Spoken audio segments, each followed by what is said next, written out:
Despite being blessed with sons named Joshua and Ethan, they became overly attached to Susan, who had filled their heads with falsehoods, leading them to neglect their parents. Sometime after Susan, Joshua, and Ethan were kicked out of the house, George passed away suddenly.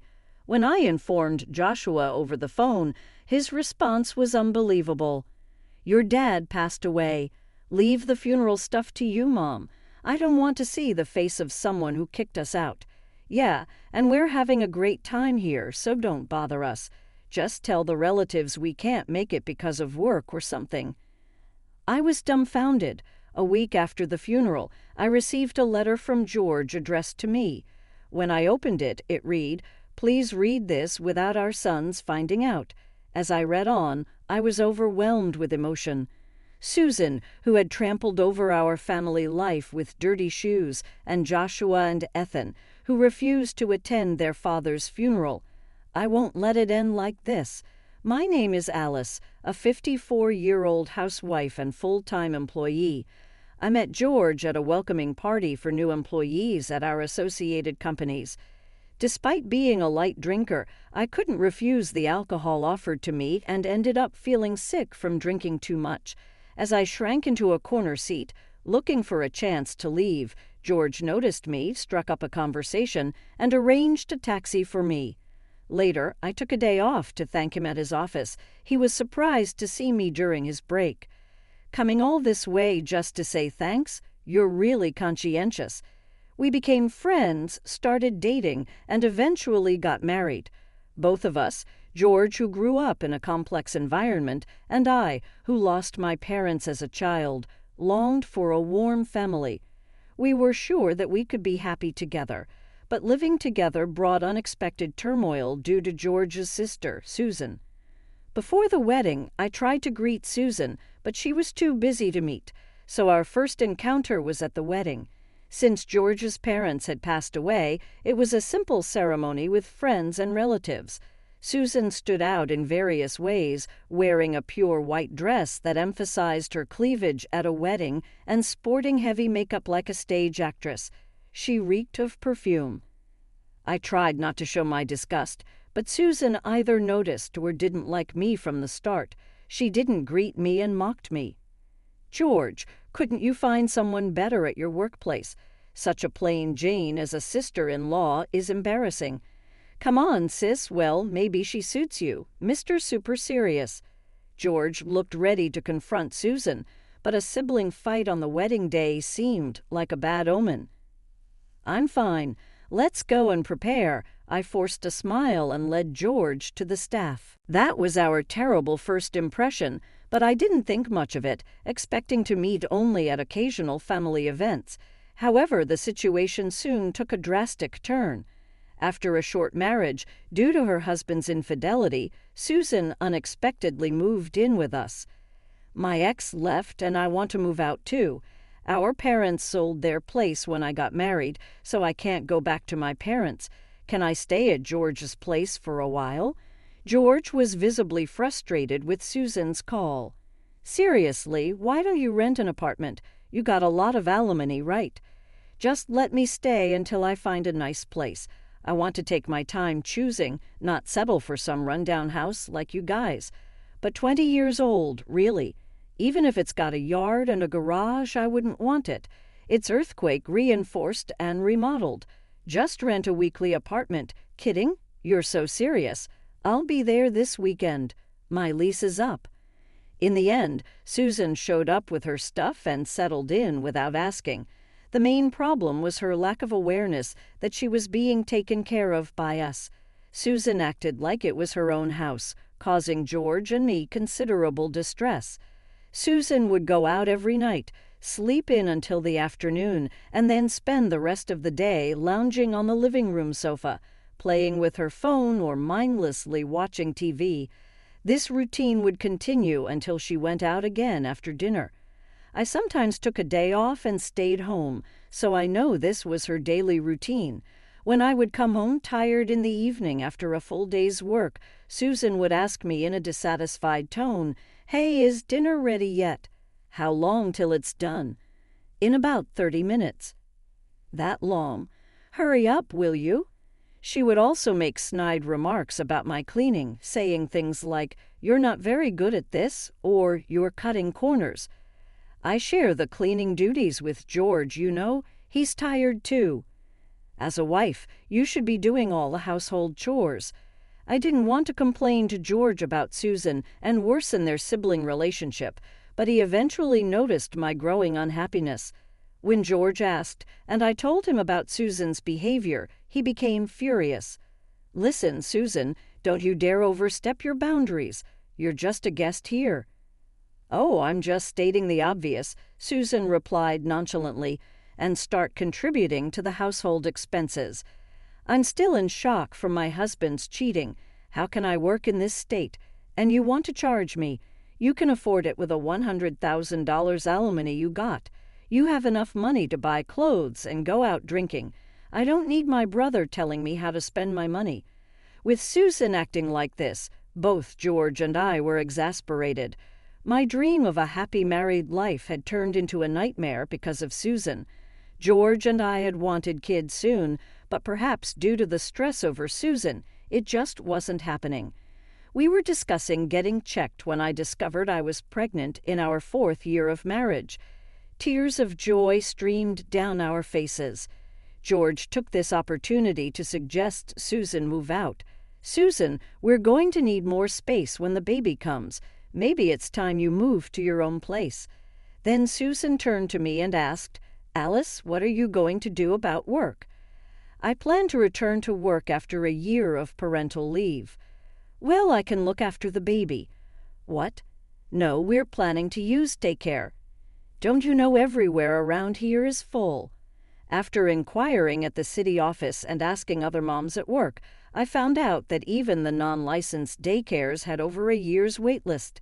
"See, I told you so." A few months later, as my belly began to show, Susan smugly said, "I'll take care of the baby until you get a daycare spot. I owe you and I'll do it for free.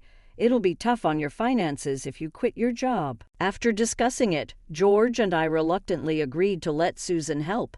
Honestly, I was extremely anxious, but surprisingly, Susan took great care of our newborn Joshua. She prepared well by looking up childcare information online, took care of his meals and daily needs, and even took him to parks and community centers. She devoted herself to Joshua. It was evident from how much Joshua adored Susan. Even after our second son, Ethan, was born 2 years later, Susan's dedication didn't change. With George and me busy with work, we were grateful for how much she helped with the kids. But as the boys grew, they started to avoid us more and more openly. Joshua, Ethan, want to go to the amusement park at the end of the month. "We're going with Susan." "How about we go out for a barbecue for Ethan's birthday?" "Susan already took us to a fancy barbecue place for my birthday. We're going to a high-end sushi restaurant. Can't wait." George and I felt torn seeing our sons so excited about spending time with Susan. Even after Joshua and Ethan started elementary school, we were grateful to Susan for spending time with them on our workdays. Even on weekends when George and I were home, Joshua and Ethan stuck close to Susan. They didn't try to talk to us and acted like it didn't matter whether we were there or not, playing games and going out with her. Things got worse as Joshua got older. He would blatantly show his displeasure, ignore us, or even click his tongue when we tried to talk to him. Once, Joshua started eating while playing on his phone, and when I reprimanded him, he glared and snapped at me, "Shut up, old lady." For a moment, I couldn't believe my ears. Man, it would have been great if Susan was our mom. She always gives us money and takes us places. Yeah, totally. Being born to parents like ours was a total bust. I was shocked by their words, but tried to stay calm as I responded. Susan doesn't work, despite being healthy. She doesn't contribute financially and just spends her ex-husband's alimony. So what? That's a lifestyle to aspire to, Joshua said, looking dreamy, but like Susan raised us right, complaining about her seems weird. Yeah, you guys didn't really want kids, did you? What? No, George and I always wanted kids. Susan offered to help until we found childcare. I was desperate in my denial. I can't believe you'd say that to me. Joshua smirked at my choked voice. You guys are always so annoying, telling us to do homework, saying we play too many games. Yeah, Susan gets it. She says it's fine not to do homework and even stays up with us playing games till dawn. I snapped back, annoyed. Susan has no responsibility for your futures. Your dad and I say these things because we're worried about you, even if it means you'll hate us. Yeah, right, you're just jealous because we're close to Susan. How stupid. Maybe you shouldn't have let her take care of us. I felt like crying. Looking up, I saw George standing at the doorway, his fists trembling. Who do you think you're talking to? Oh, hey, Dad, working late again today. Must be tough. Yeah, for such a measly salary. That's so true. The boys laughed mockingly, leaving George speechless. Finally, you talk to us, and it's to mock your parents, George. Stop being so loud, Susan called out as she came down from her room and appeared in the kitchen, shrugging her shoulders in annoyance. Getting worked up over what kids say is so immature. It's because you spoil them that they're like this, George exploded. I've had enough. Get out, now. What? I've been nice to my nephews, and this is the thanks I get. If you're going to stay, then pay your way. Susan puffed up her cheeks. Fine, I'll leave. Happy now? Susan, you're really leaving. No way. Susan quickly agreed, went to her room to pack her things in a suitcase, and came down to the entrance. I put my clothes in boxes. I've arranged for movers this weekend. Leave it till then, okay. Susan, are you really going? Yes, take care. She smiled at Joshua and Ethan as they saw her off to the gate, then left. But it was too late to bridge the gap between us and our sons. As teenagers, Joshua and Ethan became more rebellious. Joshua quit his job within a month of starting after high school, and 2 years later, Ethan followed suit, quitting his job after just a few days. They bragged about starting a business together and engaged in dubious deals, spending money from odd jobs in a single night. After a huge fight, George kicked them out of the house. When you get a job, come back. No way will we ever come back to this place, they retorted, and so Susan, who had stirred up our family and the sons she influenced, Joshua and Ethan, left, and it was back to just my husband and me. I worried about how Joshua and Ethan were doing, but without the three of them causing chaos, I breathed a sigh of relief. At the end of that year, as I was about to leave work and head home, I received a call from George's colleague. Are you Ellis? George collapsed at work. What? He's currently receiving treatment in the ICU at the city hospital. I understand. I'll go there right away. I felt like I was about to panic, but I ordered myself to calm down and drove to the hospital. I identified myself at the ICU reception, waited in the hallway for a while, and then the automatic doors opened. A man in a white coat, presumably a doctor, appeared. As soon as he saw me, he lowered his gaze to the floor. We did our best, but I'm sorry. I was speechless, overwhelmed by shock. I stood there in place. This morning I had seen off George as he left for work, just as always. Keep your schedule open for our anniversary next month. Sure, the usual restaurant. I have a surprise planned for this year. It's the same restaurant, though. I never imagined that such a mundane conversation would be our last. It felt like my field of vision suddenly turned completely gray. Am I the only one left living, wondering if there's any meaning to it? As I pondered ominous thoughts in the back of my mind, I decided to contact everyone anyway, Joshua, Ethan, and Susan, and informed them. George has passed away. I left a voicemail and I also sent a message. That night I received a return call from Joshua amidst cheerful music and chatter in the background. It seemed like he was having dinner at a restaurant. Joshua, your father has... My voice trembled as I spoke, and Joshua replied with a half laugh. The funeral and stuff, I'll leave it to you, Mom. Someone who kicked us out like that, I don't even want to see his face. Yeah, we're having fun here, so don't bother us. Oh dear, George really made himself unpopular, didn't he? I could hear Susan chuckling in the background. Just tell the relatives we're absent because of work. Say hi to them for us. Wait just a minute. I stood in shock for a while, holding the phone. Are these people really George's sister and sons? Filled with emptiness, I knew I had to proceed with the funeral arrangements. I contacted George's relatives and the funeral home we always use and arranged a family funeral. The sudden farewell felt unreal, and I couldn't shed a tear during the funeral. However, as normal life resumed, the reality of losing George hit me repeatedly. While preparing dinner, setting up to record a TV drama we used to watch together, making coffee, I'd inadvertently prepare for two or start talking to him, and then realize George was no longer there, and I couldn't stop the tears. A week after George's passing, I was watering the flowers in the garden when the mailman's car arrived. I took the mail and went inside. Among the direct mail, I found an envelope addressed to me and was instantly taken aback. The distinctive handwriting was unmistakably George's. With a rush of emotion, I opened the envelope.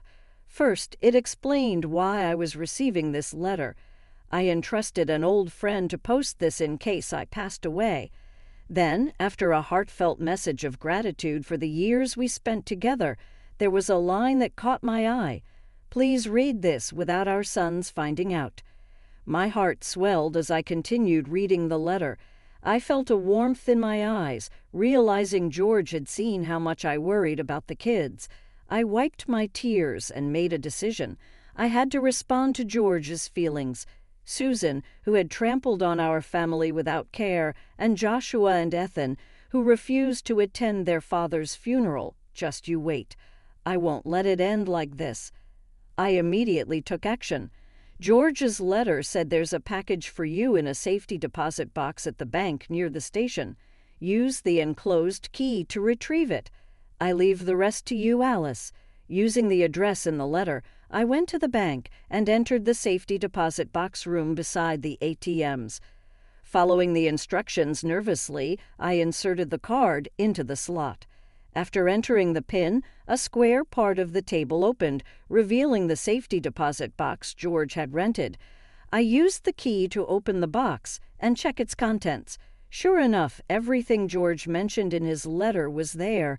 I put them in my bag and left the bank. Later, I invited Susan, Joshua, and Ethan to my house.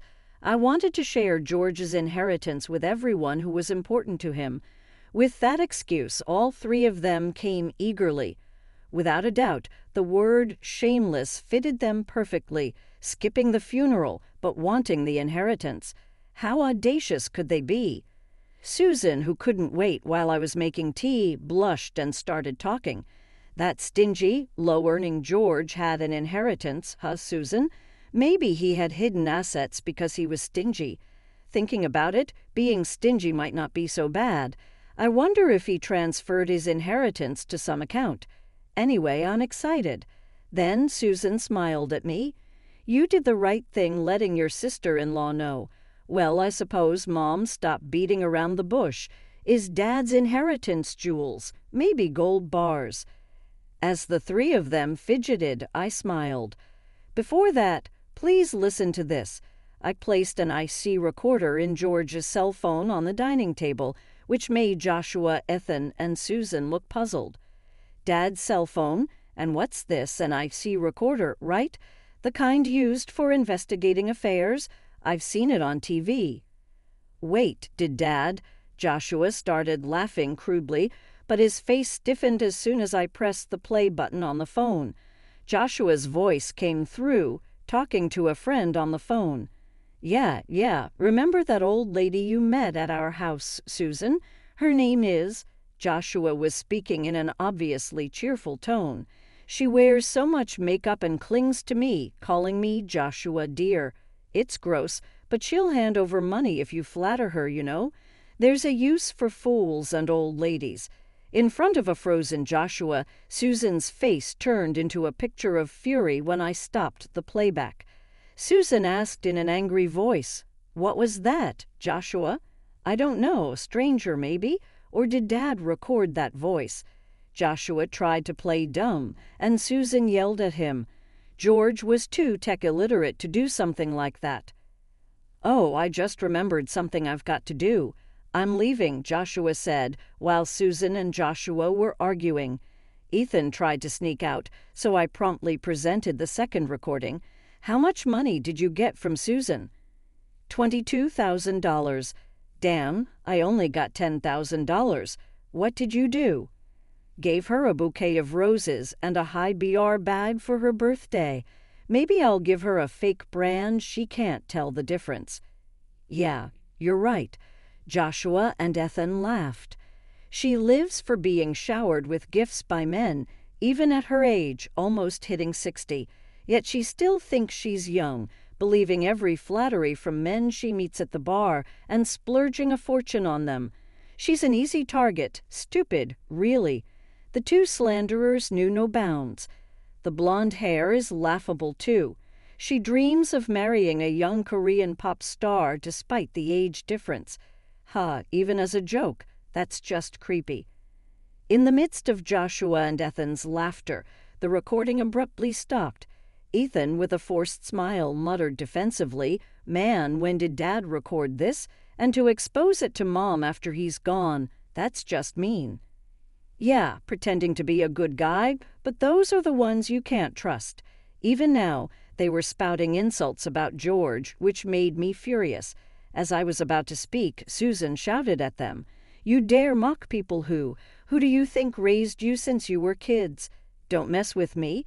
See, that's what's so annoying about you, always acting like we owe you." "Exactly, doesn't it feel empty saying that?" laughed at by Joshua and Ethan. Susan's ears turned red with anger. "Now it's your turn, Susan. Having a favorite bar to go to? That's quite nice, isn't it?" As I reached for the IC recorder, Susan's face tensed up. Without hesitation, I pressed play. First, lively music, clinking glasses, and a man and woman talking. Then Susan's high-pitched voice overlapped. "That's right. I've had my nephews wrapped around my finger since they were little. Filled their heads with all sorts of nonsense about their parents. Kids are easy to manipulate." "Oh, Susan, you're so clever," praised by the man. Susan spoke proudly. "I'm single. I need them to take care of me in my old age. Look at my nephews. Handsome, right? True, they look like models or pop stars." Impressed, the host grew more talkative. "I dream of my nephews feeding me, taking me on amusement park dates, even changing my diapers in the future." "Oh, wow, going into a facility? No way. If I'm going to be looked after, it's by handsome men only. Can't wait." I stopped the playback and looked at Susan with Joshua and Ethan's piercing gaze upon her. Susan turned away, so both my brother and his wife had nasty hobbies, recording such things secretly while gallivanting around so much. "I heard from relatives and got curious. After all, alimony from your ex-husband should have run out after 20 years, yet you remained unemployed, so I hired a private investigator to look into your background." I explained, and this is what was recorded. "Susan, you really are quite a character." "No, not funny at all, creepy old lady. What do you think of us?" As the sons cringed and hugged themselves, Susan's eyes narrowed in anger. "Shut up. I did indeed dote on you, spent my precious time and money. What's wrong with expecting something in return?" "Spent money." "Oh, you mean this."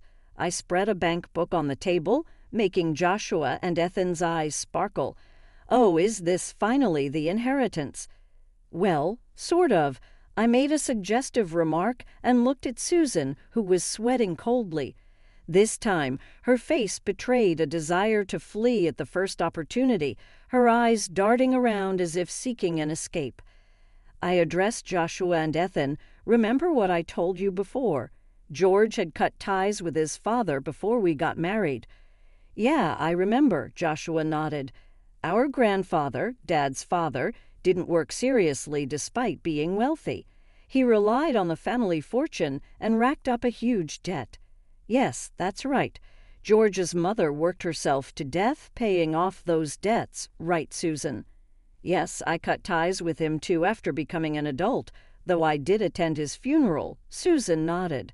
So, afterwards, the inheritance George received from wealthy relatives, he kept it a secret and deposited it in an account for you three, I explained. Huh? We never heard about this. If there was money, why didn't he tell us? Joshua asked. He planned to proceed with the inheritance once you started working seriously, but before that, someone used it without permission, I said. Joshua and Ethan simultaneously turned to look at Susan. No way, Ethan gasped. Yes, Susan had been taking George's bank book and seal without permission during his lifetime and withdrawing money. The two apprehensive looked at the bank book and recoiled. $200,000 down to $10 in 1 year. Hey, what did you spend it on? Well, this guy convinced me there was a great investment opportunity. I thought I could double it and pay it back. I just borrowed it, that's all. Susan wriggled as Joshua and Ethan exploded in anger. Don't joke. That was supposed to be our money, Joshua exclaimed. Just $200,000, and you're making a fuss, considering the effort I put into raising you. You should be giving it to me for free, Susan retorted defiantly, causing Joshua and Ethan to bristle with anger, veins popping on their foreheads, ready to pounce. But that's not all. Susan, I sighed, spreading Joshua and Ethan's bank books on the table. You both started working right after high school, so the college funds were left untouched. I was going to give it to you once you started working seriously, but this too was meddled with. Seeing only pennies left in their accounts, Joshua tore at his hair in frustration, and Ethan almost cried. "Dan it, woman, what you're doing is criminal," Ethan exclaimed. "Yeah, we'll sue you," Joshua added. "Don't be silly, it's called family theft, and doesn't count as a crime when done by a relative." Susan crossed her arms and legs, laughing irritatingly. "I'll pay it back someday, maybe in the next life." "Oh, you can be charged for it. That's why I called the police earlier." At my words, Susan's eyes widened in shock. Huh. Indeed, relatives living together can't be charged for crimes, which is why George kicked you out, planning to report you. Dumbfounded, Susan asked me in disbelief, "You betrayed your husband's sister." "Well, yes, that's what happened." "Huh, really? Unbelievable. After all I've done for you, how ungrateful." "Who's ungrateful here?" I yelled back, silencing the room. I glared straight at Susan, unleashing my fury. "Because of you, our family is a mess. It's beyond repair. What are you going to do about it?" "Overreacting much?" Susan shrugged. "I should have never trusted Ed. I should have kicked you out sooner." Then Susan turned to Joshua and Ethan, spreading a sinister smile across her face. "I wanted to be a mom. Since I couldn't become one, I thought I'd take your mom away from you too, out of spite." Joshua and Ethan looked terrified. "Are you okay in the head? Just stay away from me for good." "That's a problem. I came today to borrow money from you," Susan smirked. "We're family, so we should help each other in times of need, right?" "Yeah, right, Mom." Suddenly, Joshua and Ethan, who had been furious moments ago, put on a smile. "Actually, we're broke too. Got fired for talking back at work, for taking a little unscheduled break. They're so arrogant," Ethan and Joshua complained bitterly. I felt a headache coming on. "Getting fired is what you deserve." "Why?" "Yeah, we got kicked out of our apartment," Joshua casually revealed. "Didn't pay the rent, so we'll stay here for a while. That's okay, right? And cover our debts. Once we're debt-free, we'll start working seriously." "Can't you lend us about $40,000? You're working after all." Faced with their brazen request, I felt a rush of anger. "Don't mess around. I have nothing to lend to heartless sons who skipped their father's funeral." I vehemently refused. But they persisted. "Please, Mom, if you keep this up, I'll report you to the police too. Don't ever set foot in this house again." Just then, a police car's siren stopped in front of the house. Susan, trying to escape in a panic, ran into the police officers at the front door and was quietly taken away. "Dan, are we going to get arrested too?" "Let's just get out of here for now."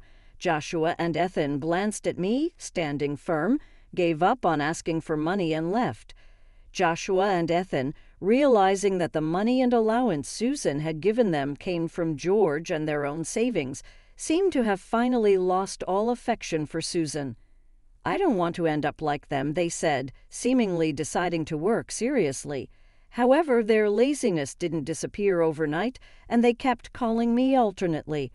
"Mom, I'm being pressed for payments at the bar. Can you lend me some money? I blew it all on horse racing. Can you lend me about $100,000? I got so annoyed that I blocked their contact information. Later, they tried to ask other relatives for money, but were shunned and denounced as heartless for not attending their father's funeral, leading to estrangement.